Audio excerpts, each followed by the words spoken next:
What is resilience? The ability to adapt and bounce back from adversity, challenges or difficult situations. I've said it before, don't bring your feelings to work because they'll get hurt sometimes. Let things roll off your back. Don't take things personal. If I talked about this with somebody yesterday, and we've talked about it before, usually if there's a conflict on a job, it's because two people care about something and they have a disagreement about, they care about the job and they have a disagreement about how something should be done.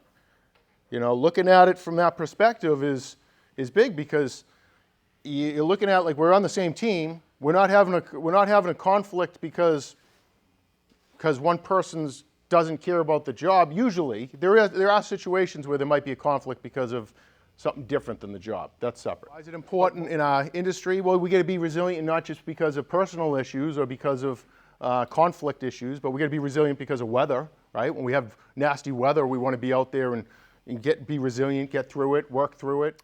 It's funny, we work in snowstorms, and I always talk about this, and the guys will come out in the middle of a snowstorm in a blizzard and work 6 hours shoveling snow in 10-degree weather with snow blowing in their face. And then in the summer, the minute it starts drizzling out, we get guys saying, are we still going to work? It's raining. It's like, huh? Yeah. And that was, yeah. So it's funny, but it's a different mindset in that weather for whatever reason. But being resilient, getting through the weather issues, client demands, unexpected setbacks. So like if a client is you're working on a job, or Josh and Jesse are on I'm picking on them because they're on jobs for multiple days usually, or some of the planting crews are on jobs for multiple days. And you'll have a customer that comes out and is just, why are you doing this? Or standing over you, and to be resilient and just overcome it, be optimistic, don't just push through. That's huge. Being resilient towards your coworkers or managers. Like if a manager says something to you, or if I say something to you, or a foreman has something to say, and you don't take it to heart. You don't bring your feelings to work. You take what they say and take it constructively and be resilient. Get through it. Anyway, resilience. Demanding clients, unpredictable weather, physical demands. You gotta be resilient in physical stuff. Like, oh, that's too heavy. I'm not gonna be able to lift that. I'm not gonna be. Push through it. It's not about start using your head about, well, maybe I don't lift it this way. Maybe I get two people to do it. But don't be pessimistic, right? Be optimistic about everything that you do. Resource constraints.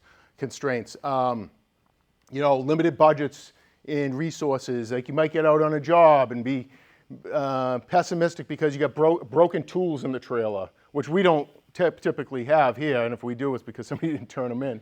But that could be an example of something to push through, to be resilient through. We can't change that at that point. We can't fix it when you're out on the job and something breaks, and it's just getting through the issue.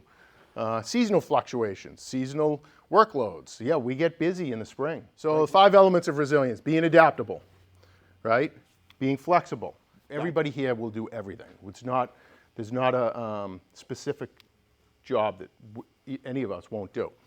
I would like to hope that. Optimism, being optimistic about everything we do. Having a good mindset. Don't be pessimistic.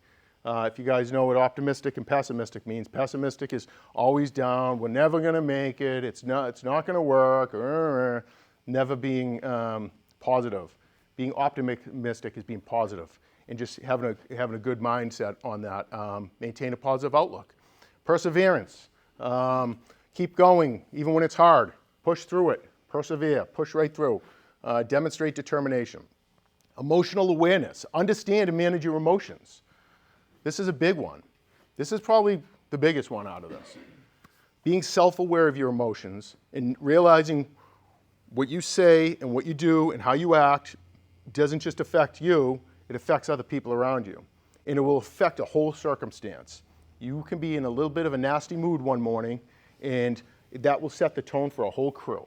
And that crew, and it's like the game of operator. It just multiplies. Aware of yourself and how your attitude is, and have an emotional awareness. Social support, working together. So, all right, to be able to just talk to your coworker and understand that you may be able to help them, or just have a conversation with them can help. It's kind of the reason one of the reasons we do these meetings every morning. Like, instead of having everybody come in and just go out the door and whatever whatever the mood they're in when they came in. Somebody might have gotten in a fight with their wife or whatever, and they're not right in their head. And then we come in as a group, socially support, I guess, in a way, and we have a conversation. We might talk about something. Last year we did a great meeting on appreciation, and everybody talked about who they appreciated in the company. And I think a lot of people walked out of that meeting with a smile on their face, right? So it might have helped one person that day who was just in a nasty mood or had heard something the wrong way that morning, and they walked out feeling better about themselves. That meeting was worth everything if one person walked out in a better mood. So that's social support. That's everybody helping each other. Going through adaptability, optimism. I already went through all this stuff. So, in closing, but to be resilient and be able to push through is super important. And that's all I got. Any questions? Anybody got any comments? No? All right.